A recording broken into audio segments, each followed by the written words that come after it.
আরে কি চেঁচামেচি, এরা নাকি পটল খাবে না। ওই জন্য আমি আজকে একটা পটলের একটু অন্য ধরনের একটা রেসিপি করে ওদের খেতে দেবো, আর তোমাদের সাথেও শেয়ার করে নেব। তারা পটল খাবে না, ভিন্ডি খাবে না, লাউ খাবে না, এরম করলে হয় বলো? আচ্ছা, এই পটলটার জন্য আমি আগে ছানা কাটিয়ে রেখে দিচ্ছি। পটলের যে রেসিপিটা করব তার জন্য আমি আগে ছানা কাটিয়ে রেখে দিলাম। তারপরে একটা বাটিতে বেসিক মশলা যেগুলো হয়, হলুদ গুঁড়ো, লঙ্কা গুঁড়ো, ধনে গুঁড়ো, জিরে গুঁড়ো, কাশ্মীরি লঙ্কা গুঁড়ো, সব কিছু আমি নিয়ে একটু সামান্য ঈষদ উষ্ণ জল দিয়ে গুলে আমি এটা 5 মিনিটের জন্য সাইডে রেখে দেবো। 5 মিনিট আমার এমনি হয়ে যাবে, কেন আমি পটলগুলো ভাজবো, যেহেতু পটলের রেসিপি। এটা গুলে সামান্য একটু জল দিয়ে ভালো করে গুলে আমি এটা পাশে রেখে দেবো।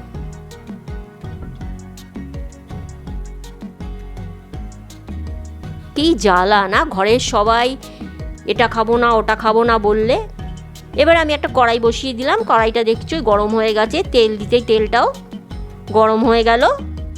এবার আমি পটলগুলোকে কিভাবে কেটেছি একবার কিন্তু ভালো করে দেখে নাও। লম্বা লম্বা গোটাই পটল রেখেছি, গায়ে একটু একটু জায়গায় খোসা রেখেছি, আর মুখগুলোকে চিড়ে দিয়েছি।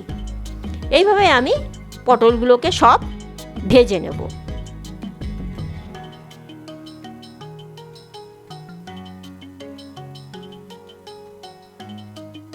এদের জন্য কি করতে হয় বলতো, নিত্য নতুন মাথা দিয়ে রান্না বার করতে হয়। কত রান্না শিখেছি আমি জীবনে, যে নতুন নতুন রোজ রান্না করে খাওয়াবো। সে খাবে না, ওই খাবে না, গরমে তেতো খাবে না। উচ্ছেগুলো আমায় বুদ্ধি করে করে এক এক সময় এক একটা রান্না করতে হয় তারা খাবে বলে। যে গ্যাসের ধারে দাঁড়িয়ে রান্না করে সে মজাটা বোঝে। পটলগুলো একটু উল্টে পাল্টে দেব, দিয়ে আমি পটলগুলোকে ভেজে নেব। এবার পটলগুলোকে আমি তুলে নেব। হালকা ভাজা হয়ে গেছে, এবার পটলগুলোকে আমি তুলে নেব। পটলগুলোকে তুলে আমি আলাদা সাইডে রেখে দেবো। পটলগুলো যেন পুড়ে না যায়, ঠিক আমি যেভাবে ভেজেছি সেইভাবে কিন্তু ভাজতে হবে। এবারে ওই তেলেই আমি দেবো 2টো শুকনো লঙ্কা, গোটা গরম মশলা। গোটা গরম মশলার মধ্যে থাকবে দারচিনি, লবঙ্গ, ছোটো এলাচ, আর দেবো 2টো তেজপাতা। এবারে হালকাভাবে আমি এই ফোড়নটা একটু নাড়াচাড়া করব। তোমাদের যদি কারোর মনে হয় পটল ভাজার তেলে করবে না, তাহলে তেলটা পাল্টে আর 2 চামচের তেল তোমরা ফ্রেশ 2 চামচের তেল নিতে পারো। নয়তো এই পটল ভাজার তেলেই রেসিপিটা খারাপ লাগবে না, ভালোই লাগবে। এবার ফোড়নটা হয়ে যাওয়ার পর আমি দেবো আদা বাটা। হ্যাঁ, বলে রাখি, পটলের কিন্তু রেসিপিটা সম্পূর্ণ নিরামিষ, আর এইটা কিন্তু একটা ঠাকুর বাড়ির রেসিপি। এটা আমি অনেক দিন আগে আমার মায়ের থেকে শিখেছিলাম। আমি করি ছানা দিয়ে করি, কিন্তু ছানাগুলো যে কিউব ছানাগুলো থাকে সেইগুলো দিয়ে করি, সেগুলো তাদের ভালো লাগে না। তাই আজকে এবারে ওই রকম অন্য রকমভাবে করছি। আচ্ছা, এবার ওই বেসিক মশলাটা কিন্তু দিয়ে দিলাম। দেখলে কথা বলতে বলতে আদার পর ওই বেসিক মশলাটা যেটা গুলে রেখেছিলাম ওই মশলাটা কিন্তু দিয়ে দিলাম। হলুদ গুঁড়ো, লঙ্কা গুঁড়ো, কাশ্মীরি লঙ্কা গুঁড়ো, ধনে, জিরে, সব গুঁড়ো মশলা গুলে রেখেছিলাম, ওইটা দিয়ে দিলাম। এবারে আমি পরিমাণ মতো লবণ আর চিনি দেব।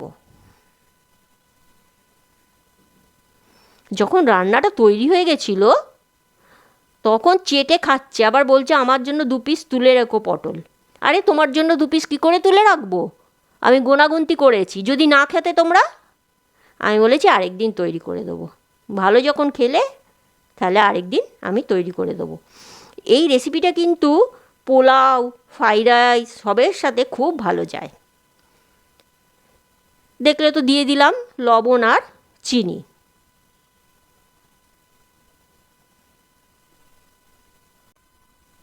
এবারে আমি যে ছানাটা কাটিয়ে রেখেছিলাম সেই ছানাটা আমি ভালো করে জল ঝরিয়ে রেখে দিয়েছিলাম, ওই ছানাটা দিয়ে দিলাম। এবার ছানাটা দিয়ে ভালো করে মশলার সাথে আমি কষবো। ভালো করে নাড়াচাড়া করার পর আমি ঈষদ উষ্ণ জল কিছুটা দেব, বেশি কিন্তু দেবো না, কারণ এটা মাখা মাখা হবে, পটলের গায়ে মাখা মাখা হবে।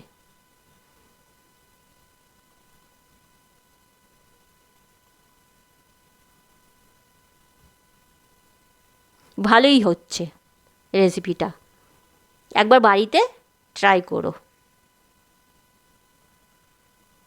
এবারে আমি ভাজা পটলগুলো দিয়ে দিচ্ছি।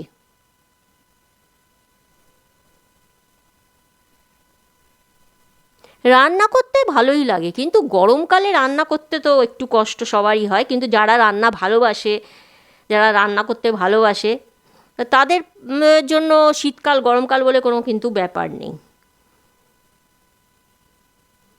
আমার এই পটলের ছানা পটলটা কিন্তু সম্পূর্ণ নিরামিষ হচ্ছে, যেহেতু সোমবার, আমাদের সোমবার কিন্তু নিরামিষ হয়, যেহেতু শিবের বার, আমাদের শিব ঠাকুরের একটু ভক্ত আমরা, তাই জন্য আমাদের নিরামিষ হয়। এবারে ওপর দিয়ে দিয়ে দিলাম গরম মশলা গুঁড়ো। এটা তো বেশি ফোটানো, বেশি নাড়াচাড়া করার দরকার নেই, কেননা মশলাটা কষা রয়েছে, ছানাটা কষা রয়েছে, পটলগুলো ভাজা রয়েছে, তাই জন্য এটা বেশি তোমার দরকার নেই নাড়াচাড়া করার। এবারে দেব ওপর থেকে 1 চামচে ঘি। ও বলে রাখি, খুব মিস হয়ে গেছে, আমি কিন্তু এর মধ্যে কুচনো টমেটো দিয়েছি, তোমরা কিন্তু অবশ্যই কুচনো টমেটো দেবে, যেটা আমার ভিডিওতে ওঠেনি, কোনোভাবে মিস হয়ে গেছে। কিন্তু দেখো কড়াইতে দেখো, ওই যে টমেটোগুলো দেখা যাচ্ছে, কিন্তু টমেটোটা কিন্তু অবশ্যই দিও তোমরা। কখন দেবে? যখন মশলা কষবে, যখন আদা বেসিক মশলাটা কষবে তখন দিতে পারো, অথবা ছানাটা দেওয়ার পর দিতে পারো, তোমাদের সুবিধা বুঝে তোমরা টমেটোটা মিহি করে কুটে দিও। টমেটোটা কিন্তু পেস্ট করতে হবে না, কুচনো টমেটোই দিতে হবে। চলো, আমার তৈরি ছানা পটলের রসা। সঙ্গে থাকার জন্য অনেক ধন্যবাদ। সুস্থ থেকো, ভালো থেকো।